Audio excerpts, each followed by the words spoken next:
آپ لوگ تو بہت بڑی بڑی پلاننگ کر رہے تھے کہ تحریک انصاف کو کالعدم قرار دینے کی کابینہ میں باتیں ہو رہی تھیں، یہ کر دیا جائے گا، اور کل آئی ایس پی آر کی سٹیٹمنٹ آئی، کل کا دن یوم سیاہ کے طور پر یاد رکھا جائے گا، اور رکھنا بھی چاہیے۔ جس طرح پاکستان کی دفاعی تنصیبات پہ اٹیک کیا گیا، سرکاری تنصیبات پہ، ذاتی املاک کو، تو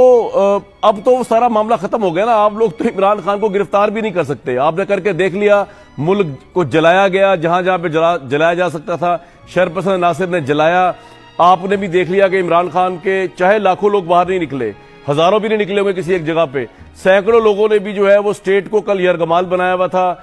لوگوں کے رستوں کو یرغمال بنایا ہوا تھا، سٹیٹ کی تنصیبات پہ اٹیک کیا ہوا تھا۔ یہ سب کچھ ہونے کے بعد اب ایٹ دا اینڈ یہ ہوا کہ آپ جو بھی کہیں کہ سپریم کورٹ سہولت کاری کری یا نہیں کر رہی، Imran Khan can no more be arrested in Pakistan. تو یہ تو آپ یہ پیغام دے رہے ہیں اپنے ووٹروں کو بھی کہ آپ کی اتنی ویک گورنمنٹ ہے کہ تمام سٹیٹ آپ کے ساتھ ہونے کے باوجود، پکا کیس 90 ارب کا ہونے کے باوجود، آپ عمران خان پہ ہاتھ نہیں ڈال سکتے۔